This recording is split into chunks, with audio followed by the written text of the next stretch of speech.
I think you see a fair amount of Second Temple literature that I wouldn't say rejects the cult or rejects the priesthood, not at all, but it said, the priests we've got, you priests, shape up. Dynamic biblical discussions with special guests exploring tough biblical issues, academic scholarship, ethics, archaeology, textual criticism, Old Testament, New Testament, Bible interpretation, apocalyptic literature, Christian history, ancient Near East cultures.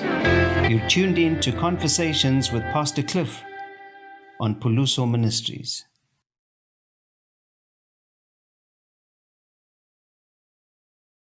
Good day, everybody. Welcome back to Conversations with Pastor Cliff. And today we have a lovely guest. To many of you, you are familiar with her because she has been on the show before. And we spoke the last time she was here. We spoke about Second Temple Judaism and apocalyptic literature. And today we're going to speak about something that's quite important and significant for a lot of believers out there.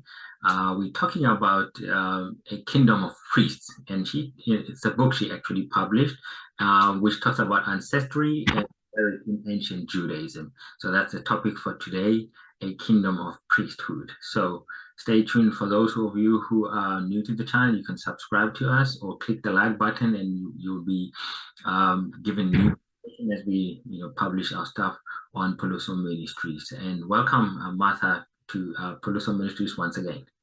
Thank you very much. Happy to be here. Good to finally see you again after a while. I think it's been a year since we spoke. The last time we spoke again on Puluso Ministries, and I think you're going to have a good time today, and we are going to, talk about a kingdom of priests. Maybe we can just dive right into it. What do you mean by this term? I know the term comes from the Book of Exodus, kingdom of priests. What do you mean by the term kingdom of priesthood? Or could you flesh out what priesthood was all about in ancient Israel? Maybe we can start off there. Sure. So start with priesthood. I think it's hard for us today to realize how central sacrifice was for people in the ancient Mediterranean world. And really, that was the primary form of worship. I mean, I suppose if you belong to a very, high church, Roman Catholic or Orthodox tradition, you have a little more of that feel. But I think, for Protestants and Jews today, worship services are about prayer. They have ritual aspects, but there is certainly no sacrificial cult. So we have to remember that in antiquity, the worship, or Mediterranean antiquity, Jews were quite like everybody else in this way. Animal sacrifice was a central way of worshiping God, and there was also sacrifice of grain and wine in ancient Israel, but animal sacrifice is a central form of sacrifice, and sacrifice requires people to do it. And certainly sometimes it's the worshiper himself, the person who brings the sacrifice, who performs part of the act. Even the laws of the Torah assume that, but the rituals are sort of presided over by priests, by men, and in ancient Israel it's only men who have some kind of special status. In ancient Israel, at least as the Torah conceives it, and we can talk about this a little more, they are men from one clan or even one family. Some traditions in the Torah assume that all priests are descended from Aaron. Others assume Aaron, Moses' brother. Others assume that priests are descendants of Levi, and Aaron and Moses were, of course, descendants of Levi, so that's a somewhat larger group. There's a little bit of tension between those, but it's a hereditary job in ancient Israel, which actually is unusual, though other ancient Mediterranean peoples had families that, some families were more likely than others to be priests. This kind of hereditary priesthood is unique to ancient Israel. And I'll stop, and you can tell me what you want me to, where to go next. All right, and tell me, this phraseology, we find it a lot, particularly in the Book of Exodus, and going forth in the Hebrew Bible, and some New Testament writers, piggyback on this, and quoting directly from the Old Testament. Tell me, how significant is this for us to understand ancient Judaism, for us to actually understand what this phrase would have meant for for ancient ancient Israelites? Yeah. That's a really great question, and I have to admit that it's a phrase that it gets picked up here or there in Second Temple sources. As you say, it gets picked up in the New Testament a little bit. The rabbis don't have much to say about it. I think it becomes big in the Protestant Reformation, but that's way beyond my area of knowledge. But I think it's a really important phrase because I think it gets at something very interesting. It's important to say when God is speaking to the children of Israel before Mount Sinai, he says to them, if you listen to me and obey me, you will be for me a kingdom of priests and a holy people. So that parallelism is really important. And I think a kingdom of priests really is just a very strong way of saying a holy people. But what interested me about it is I think it does get at a kind of tension, and it's a tension that I think is built into the Israelite conception of priesthood, but even more important, I think it's built into the ancient conception of the people of Israel and even the conception of the Jewish people going forward, really in an ongoing way, which is, on the one hand, you're supposed to be a holy people, and that's the subtitle of my book was Ancestry and Merit. Being a holy people is merit. I mean, you can't be born holy, you have to act in a holy way.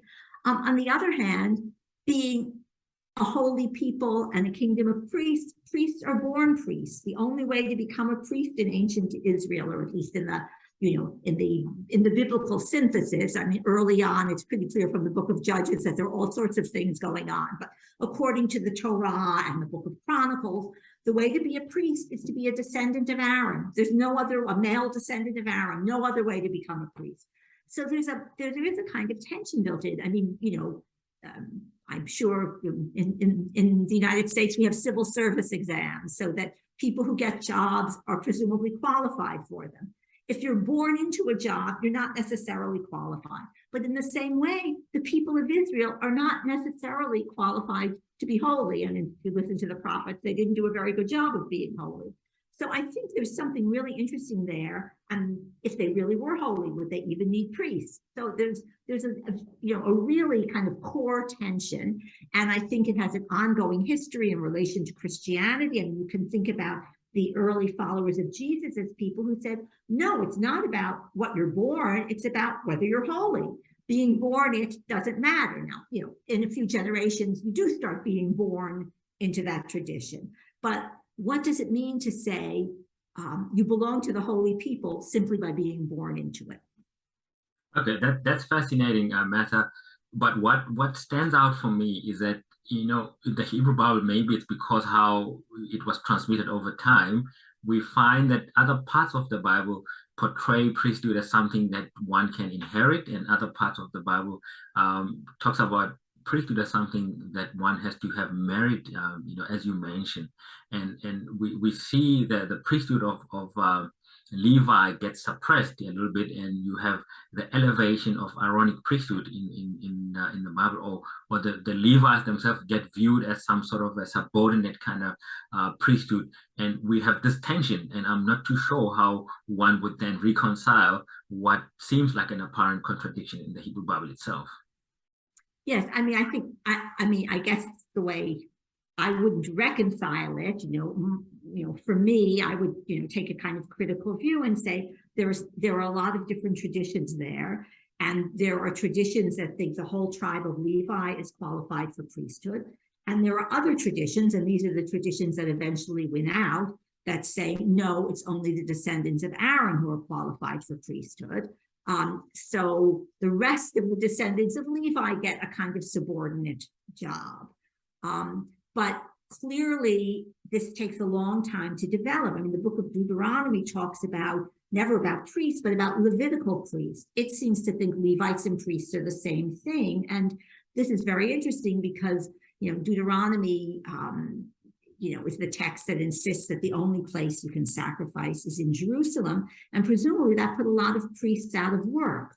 The priests who were working outside of Jerusalem, according to Deuteronomy, should stop. So what are they? Well, they become, in Deuteronomy's view, kind of Levites to whom you have to give charity. I mean, the ger, the stranger, the orphan, the widow, and the Levite. These are the kind of the poor, according to the people who need your help, according to Deuteronomy. Okay, that's so interesting, Martha. I picked up in your book that you mentioned that in this prior to the Second Temple period, where this phrase became sort of standardized, and minority groups were viewing this as a standard for Israel as a holy nation, and they used it to perhaps even critique other minority groups in their counterparts at the time. And how is this now viewed prior to the Second Temple period being established to critique other minority groups posing as a challenge to us, or how did they receive such a standardization of this phraseology in their day-to-day religious experiences? How would you speak to that? Well, so I hope I've understood your question. I think you can take the phrase in two different directions. One way it's used, I think, is, or one thing it points to, is a kind of critique of priests that you get in much of the literature of the Second Temple period, where, I think it's not that, I don't think anybody in this, I don't think the prophets, people sometimes portray the prophets as rejecting the cult. And I don't think that's true. I think they just think, the cult is not enough. You have to be engage in other kinds of, pious acts toward your fellow human beings as well. And those are maybe harder than the cult. But I don't think they're anti-cult. And I certainly don't think anybody in the Second Temple period is. I mean, people really, for them, the world depends on the proper performance of the cult. I mean, God is not going to be happy if the cult is not performed properly. But what if the people performing, what if you don't trust them? And once you've got the Torah, you have a written text telling you what they're supposed to do. And what if you think they're not doing it quite right? Or if they're the rest of their lives, if they're not the proper people to be priests because they're not behaving righteously outside of their priestly work. So I think you see a fair amount of Second Temple literature that I wouldn't say rejects the cult or rejects the priesthood, not at all, but it says, the priests we've got, you priests shape up, this and tries to hold up different kinds of models for them to infuse piety, to infuse merit into something determined by ancestry. I think that's one way the phrase cuts. And the other is, as a kind of critique of the people of Israel. And it's both a critique, they need to be holy, they need to be priest-like in that sense. But it's also a way of, it also, it's at once a critique and a kind of inherent elevation of their status, because they are, after all, the people who are chosen to be holy.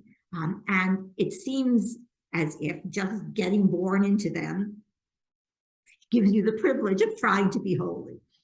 Okay, that's interesting. Do you have examples, Martha, of this type of literature that was quite critical in terms of how they would critique the priesthood? I know you mentioned the Book of Watchers in your book, and other minority groups that would have adopted this sort of critiquing methodology. Yes, well, certainly there are some Dead Sea Scrolls that are quite explicitly critical of the Jerusalem priesthood. I think they think the priests in Jerusalem were not nearly, careful enough, strict enough, and pious enough in their everyday lives. The Book of the Watchers, I do think implicitly offers a criticism of priests. I think it thinks that priests are marrying women who are not suitable for priests to marry. It's a little tricky, to try to figure out whether they're actual human correlates to what the watchers, those fallen angels, are accused of doing. But it does represent Enoch, and maybe this is a way of sort of making more concrete what we've been talking about. It does represent Enoch as achieving what a priest should achieve in heaven. He passes through the heavenly temple and gets to stand in really the heavenly holy of holies, or at least at the door to it, and to see God well, almost face to face. God addresses him with his own mouth. Enoch is standing outside the door. And I think, but Enoch is also called Enoch, the righteous scribe. So he's depicted as someone who has other, who has demonstrated his merit in some other, in some very specific ways. So you get this kind of combination of priesthood and merit that I think is something the critics of the priesthood really longed for. To ensure that we keep bringing you tough conversations like these, please support our ministry by donating as little as 50 Rand per month. You can find our banking details on our website, hulusoministries.co.za.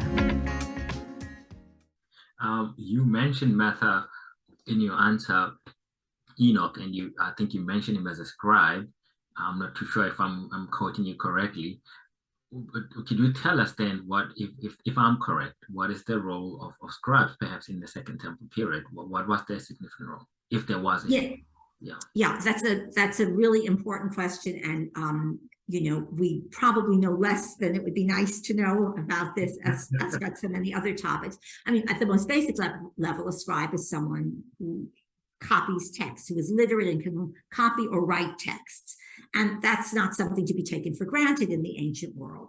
And so a scribe could be everything from, the local village guy you go to if you want to write a letter to your sister in a different town and you don't know how to write, and you dictate it to the scribe, and then when the letter comes back from your sister, who presumably has dictated it to another local scribe, he reads it to you. So that's not a very kind of glorified scribe. But we also know that kings kept experts in writing and communication on their staffs. So there is a much more elevated role for scribes, and they sometimes begin to blur over into the kind of wise men. You think of the figure of Daniel. Daniel's not exactly a scribe, but he's wise. He advises the king. So the more exalted picture of a scribe is someone who is literate, controls the art of writing, and also has wisdom. Enoch comes at the very beginning of human history in the biblical accounts. So just the fact of writing and the contribution of writing is an enormous thing in that there. But, some people sometimes set up the Second Temple period. If there's a kind of tension, and I think there is tension, but less than people sometimes claim, between prophets and priests in the period of the First Temple, prophecy does begin to fade away as you move in later into the Second Temple period. And some people see scribes, once there is a written text in existence, scribes are not only the transmitters of the text, but the experts in the text. Think of Ezra, right? Ezra the scribe, skilled in the Torah of Moses. That kind of figure becomes a very important religious functionary. And I just say one more thing. Of course, Ezra is a scribe skilled in the Torah of Moses, but he's also a priest. We get this very long genealogy for him. So there's tension, but there's also overlap between the two kinds of figures. Okay, I see. I see, Martha. But what I'm interested in, because this becomes quite significant, particularly when we flip over into the New Testament, and you have mentioned that it's not something that you venture quite a lot into. But would I be correct then to say that the Scribal Guild was more like a publishing house, if we were to call it that in modern day terms? They were reproducing written material, and which later became significant in terms of how the circulation of literature in ancient Israel. I think there were probably different kinds of scribes. I think the most elite scribes were probably those who were interpreters of texts. I don't know if they actually sat, copying text. That maybe was a lower level scribal effort, but they were certainly people skilled in written texts, which actually is kind of an innovation if you think back to the early biblical period, where that doesn't seem to be a kind of central aspect of ancient Israel's life. I mean, it's maybe not until around the time of Deuteronomy, maybe in the 7th century, shortly before the destruction of the First Temple, that the written text begins to emerge as a source of religious authority. And once you have a written text, then you do need experts to interpret it. Yeah. Tell me then, because you bring out something quite important. After the second temple being destructed, now what did the view of priesthood shift a little bit, and in what way would that have changed or been altered, amongst the people who lived, after the second temple being destructed? Yes, well, you're certainly right that priests lose their main function with the temple gone. I think probably in the immediate aftermath of the destruction of the Second Temple, the people must have assumed that it would be rebuilt. I mean, they had a pattern. The first temple was destroyed, and 70 years later, fulfilling Jeremiah's prophecy, the Second Temple was built, was dedicated.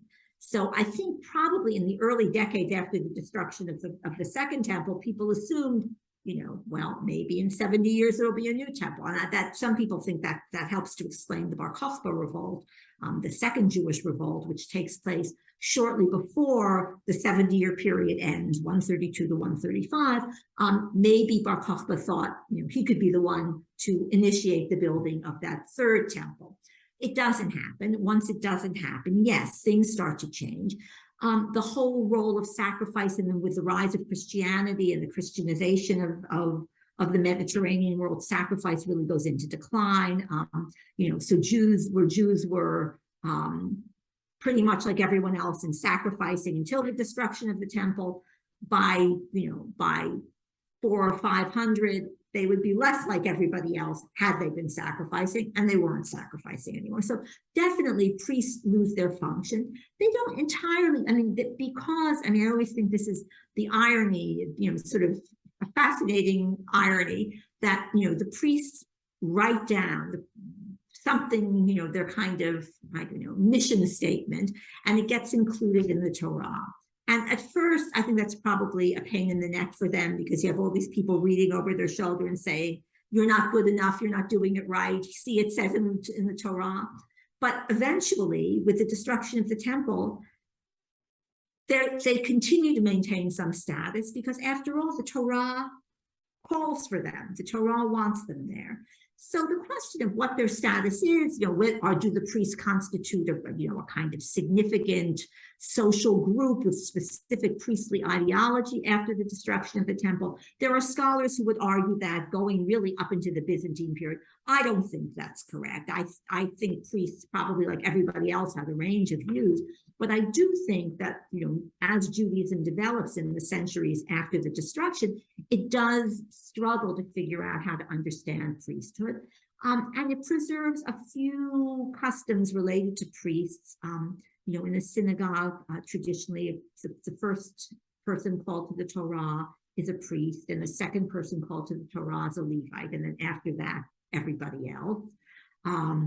Priests still don't attend funerals because of laws of purity. They shouldn't be in a cemetery, although the laws of purity apply only with the temple standing. So in a way, it's just it's a vestige of that practice. But I think in a way, the most important thing for the rabbis, and the rabbis, I think it's easy to see as the heirs to the scribes, right? They're experts in interpreting texts.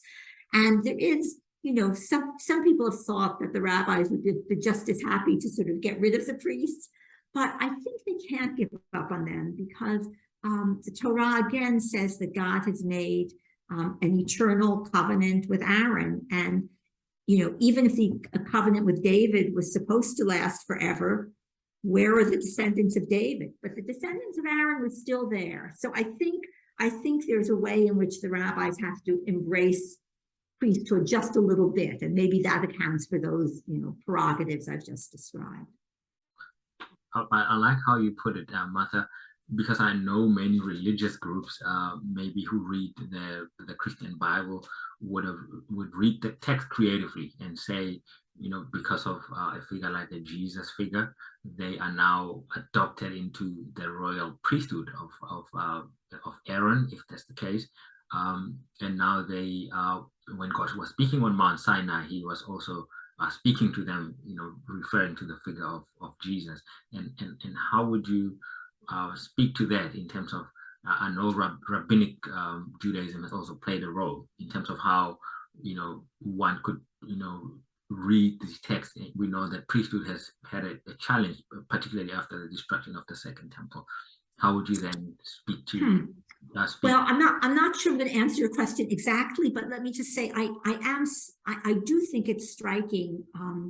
When you look at not just the New Testament, I mean, the Epistle to the Hebrews, I guess, is a very striking example of the use of priestly imagery and language. But I think it's much more widespread. I mean, I think there's been a lot of interesting work on this recently in the first few centuries of Christianity, that priestly language and imagery really rose up. I mean, the book of Revelation is full of it, to go really early and into the New Testament.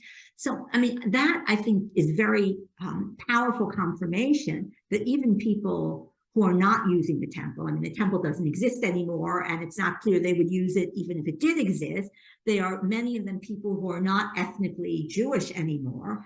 And yet that language is very meaningful to them in some way. And the language of sacrifice is very meaningful, even though it's been transmuted into a kind of figurative understanding of sacrifice. So I think there's something, really, really interesting there. And I can't go beyond the first few centuries, but I do think that's a very striking kind of move that more recent scholarship has made to sort of highlight those things. Maybe it's obvious to anybody who's a careful reader of the New Testament, but I think we've been so scholars have been so convinced that the earliest followers of Jesus left all that ritual stuff behind that they have had trouble seeing that. Okay, I think we're also running out of time. Perhaps before we close off, before I let you go, what would you say it's a main thing that you would want readers of your book to particularly take out from your book? What was the one thing that you want them to run with after reading your book? Well, thank you for that opportunity. I guess for someone who is not immersed in the Second Temple period, in a way, I think maybe the thing I'd like them to take away is really just to think about Judaism as a kind of religious system, which I think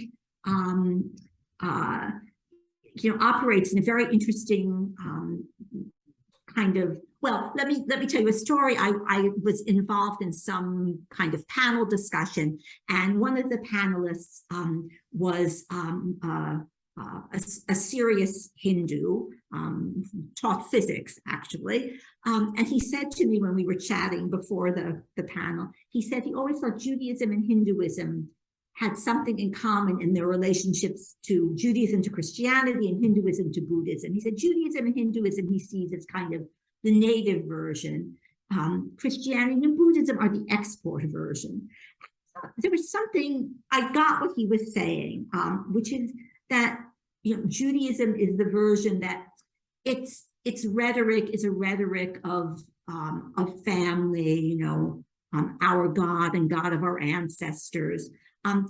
It does allow people to join, but its rhetoric is, it's a kind of family thing. Christianity takes a lot from Judaism and moves in a very different direction, which is to say it's international, it's for everybody. And I guess he was making the same point when I can't speak to it as a scholar about Hinduism and Buddhism. And I mean, I found that really interesting, and it really got me thinking about the kind of tension within Judaism as it emerges between the embrace of the possibility of somebody joining the community, but the ongoing kind of default rhetoric being about ancestry.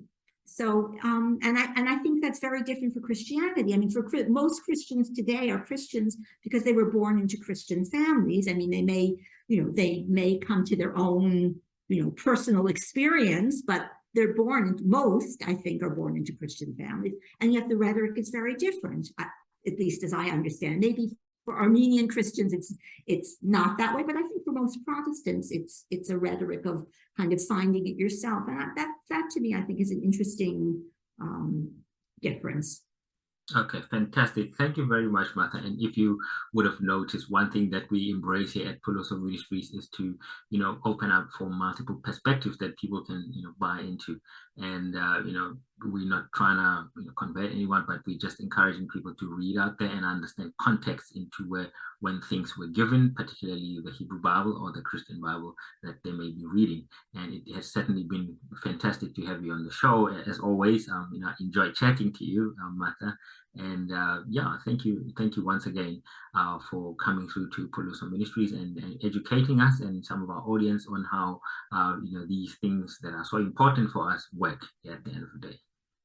Thank you so much for having me. It's a pleasure to talk to you. Thank you very much. There, audience, you have it. That's all we have time for today.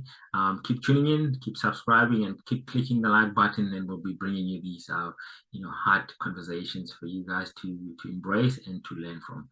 And until next time, God bless you. Bye-bye.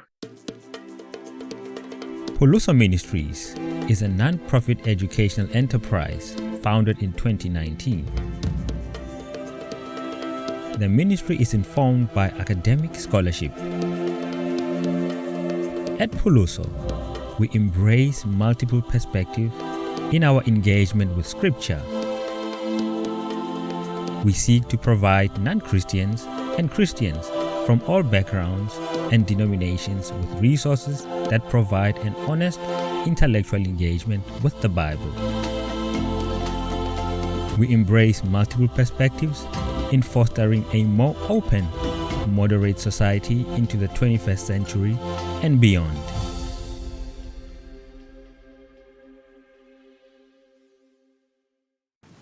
To ensure that we keep bringing you tough conversations like these, please support our ministry by donating as little as 50 Rand per month. You can find our banking details on our website, philosophyministries.co.za.